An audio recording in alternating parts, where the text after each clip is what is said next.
आचार्य भगवंतों के माध्यम से हम सबका कुशल मार्गदर्शन किया गया है। साक्षात तीर्थंकर तो हम सबके बीच में नहीं हैं, लेकिन उनकी वाणी परंपरागत आचार्यों से आज ही हमें प्राप्त है। एक श्लोक के माध्यम से चर्चा को आगे बढ़ाऊं। केवते सेवते यस्तु निजात्मनि हितिष्ठति एकी भावेन सगेय केवल इति देशना। तीर्थंकरों के माध्यम से हमें मोक्ष क्या है, रत्नत्रय क्या है, सम्यक दर्शन क्या है, यह सब ज्ञात हुआ। जो अपनी आत्मा में एक ही भावपने से केवल करते हैं, सेवन करते हैं, ठहरते हैं, उन्हें केवली कहते हैं या वे केवली हैं। इस प्रकार आगम में केवल ज्ञानियों की चर्चा आती है। आप सबको ज्ञात है, एक बार जिन्हें केवल ज्ञान हो जाता है वे नियम से मोक्ष की प्राप्ति करते हैं। 13वें गुण स्थान में रहने वाले आगम के परिप्रेक्ष्य में देखें, 8 वर्ष अंतर मुहूर्त के बाद सम्यक दर्शन, मुनि दीक्षा और केवल ज्ञान भी प्राप्त कर सकता है। 13वें गुण स्थान का उत्कृष्ट काल 8 वर्ष अंतर मुहूर्त कम पूर्व कोटि उनकी आयु हुआ करती है। केवल ज्ञान की अपनी अनेकों विशेषताएं हैं। तीनों लोग तीनों काल की बात को जो हाथ में रखे हुए आंवले की तरह स्पष्ट जानता है, वह केवल ज्ञानी के नाम से जाने जाते हैं। और केवल ज्ञानियों में भी अंतरंग गुणों की अपेक्षा तो कोई अंतर नहीं है, लेकिन तीर्थंकर केवली, सामान्य केवली, मूक केवली, अंतर्गत केवली, ऐसे बहुत तरह की भेद प्रभेद की व्यवस्था है। हमें यह नर जीवन मिला है, यह परमात्मा बनने के लिए मिला है। सकल निकल परमात्म द्वैविद तिन में घात निवारी। बंदो, घातीय कर्म नष्ट करने वाले सकल परमात्मा के कहलाते हैं, और अघातीय कर्म नष्ट करने वाले निकल परमात्मा माने 8 कर्मों से मुक्त हो गए हैं। वे सिद्ध परमेष्टि, निकल परमात्मा, अशरीरी आदि कई नाम से हम पुकारते हैं। हमारे जीवन का लक्ष्य क्या है? हमारे जीवन का लक्ष्य आत्मा से परमात्मा बनना है। जीवन का लक्ष्य नर से नारायण बनना है। आत्मा से परमात्मा बनने के लिए हमें यह दुर्लभ मनुष्य पर्याय प्राप्त हुई है। केवल ज्ञानियों की बहुत विशेषता हुआ करती है। क्या केवल ज्ञानी हमारी आपकी तरह भोजन करते हैं कि नहीं करते हैं? पूर्व कोटि उन्हें जीना है, और परमात्म प्रकाश में योगिन देव ने कहा, यह शरीर तो अन्न का कीड़ा है। तो केवल ज्ञानी कितने बार ब्रेकफास्ट करते हैं, कितनी बार लंच करते हैं? तो दिगंबर धर्म के अनुसार केवल ज्ञानियों को आहार की आवश्यकता नहीं पड़ती है, क्योंकि केवल ज्ञानी की अपनी विशेषता हुआ करती है, उनका परम औदारिक शरीर है। आप पूछेंगे परम औदारिक शरीर क्या होता है? बिना खाए पिए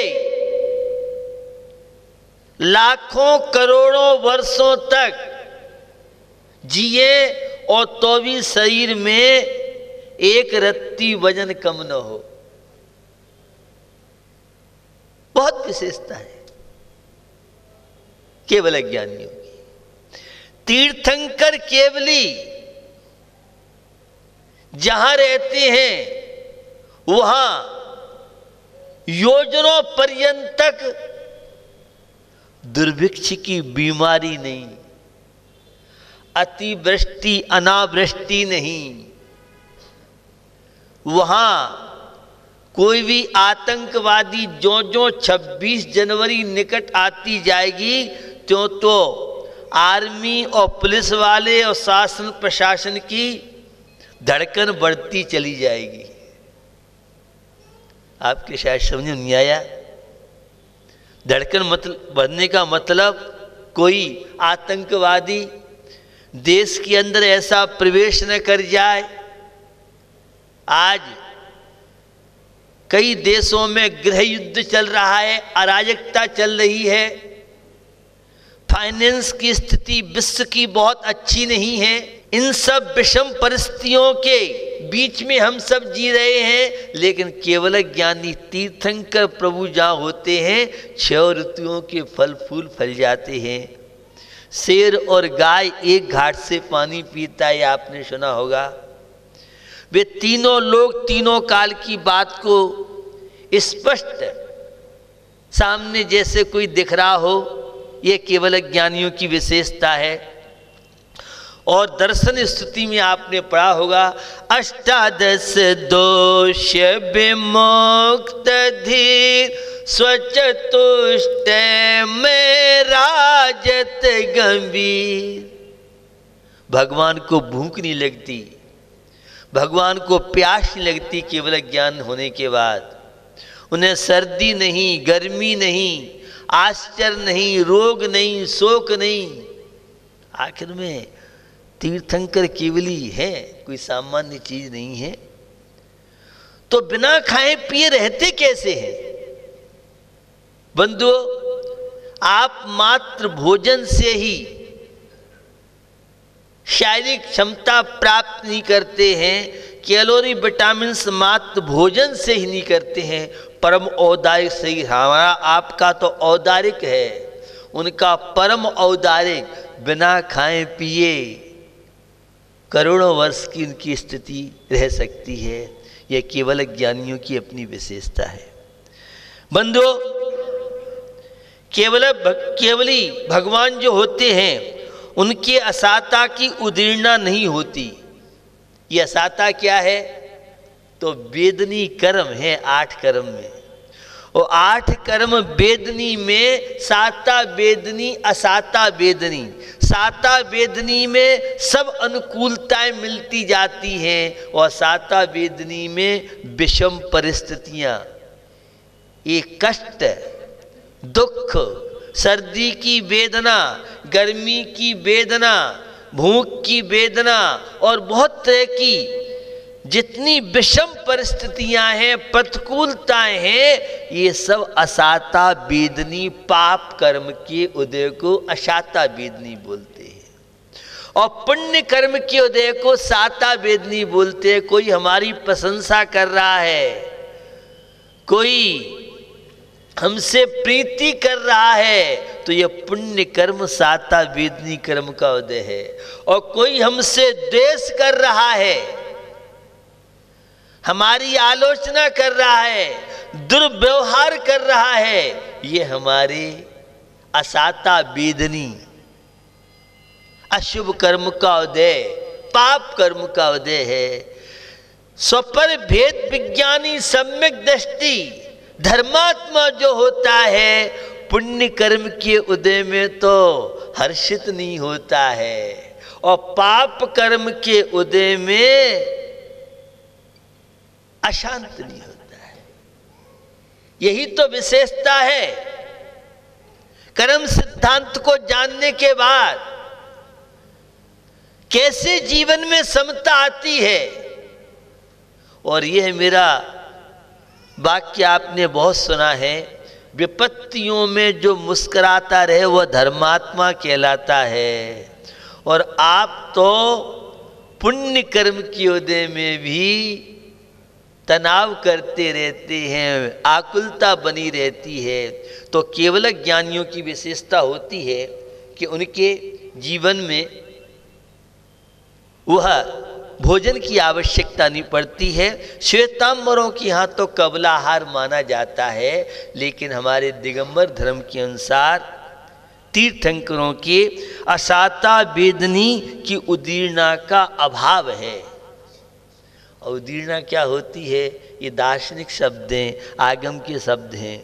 उदीर्णा, कोई कर्म का उदय 10 बजे आ रहा है और हम मार्केट में निकले और चाट पकौड़ी वाले के खोमचे को देखा तो हमारी अशाता वेदना की उदीर्णा होती है। और वह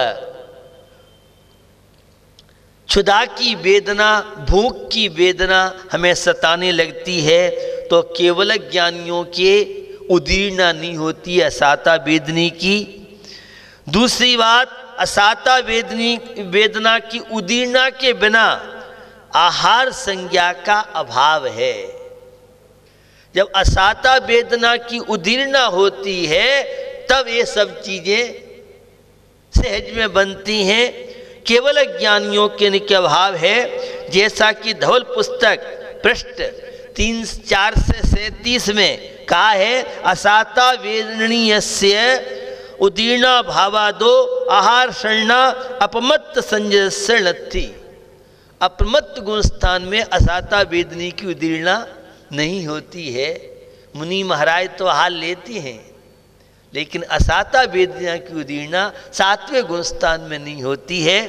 ये 14 गुण स्थान होते हैं। परिणामों की विशुद्धि, भावों की निर्मलता जो जो बढ़ती जाती है त्यों त्यों गुण स्थान बढ़ते हैं। सामान्य अज्ञानी व्यक्ति शरीर आत्मा को एक जो मानता है, ऐसे लोगों के तो पहला गुण स्थान है। और जो देव शास्त्र गुरु में विश्वास रखते हैं, शरीर से आत्मा अलग है, निरंतर धार्मिक कार्यों में लगे रहते हैं, ऐसे सामान्य गस्तों का चौथा गुण स्थान माना जाता है। उसे अवरत सम्यक दृष्टि के नाम से मानते हैं। तो भैया, हमें यह नर जीवन मिला है। इस नर जीवन का उपयोग हम कैसे कर सकते हैं? तो कर्म सिद्धांत जब हमारे समझ में आ जाता है तो ये सब चीजें सहज में आ जाती हैं। कैसा भी अशुभ कर्म का उदय हो, लेकिन वह धर्मात्मा जानता है यह मेरे पिछले पाप कर्म का उदय है, अंतरंग कारण, इसलिए सामने वाला मेरे से द्वेष कर रहा है, मेरे से ईर्ष्या कर रहा है, मेरे व्यवहार से असंतुष्ट है। वो अज्ञानी सोचता है वो सासू जी मेरे से द्वेष रखती हैं, वो जेठानी मेरे पीछे हाथ धो के पड़ गई है, मुझे जीने नहीं देगी। तो मेरा बेटा मेरी बात नहीं मान रहा है। इसी बात को लेकर के आज लोग अशांत होते हैं, दुखी होते हैं। बंधुओं, दुखों से बचने के लिए बहुत तरह की चीजें हैं, लेकिन मृत्यु दुखों से छुटकारा प्राप्त करने का बहुत अच्छा अवसर है। जीवन से ज्यादा महत्वपूर्ण मृत्यु है। आप कहेंगे नेगेटिव बात कर रहे हो आपको तो पॉजिटिव बात करनी चाहिए। मृत्यु निषेध परक है तो जीवन विधि परक है। कितना कोई अहंकारी हो, लेकिन मृत्यु अहंकार के विदा करने के लिए सॉफ्टवेयर का काम कर सकती है, मेडिसिन का काम कर सकती है। भैया मरना है थोड़ी सी जिंदगी के चक्कर में, और तुम इतने पाप कर रहे हो, अन्याय अत्याचार कर रहे हो, उसका परिणाम क्या निकलेगा? तो मृत्यु हमारे ईगो को गो करने का एक माध्यम बनता है। वे पंक्तियां आप सबने खूब पढ़ी हैं। यह है जीवन कैसा है।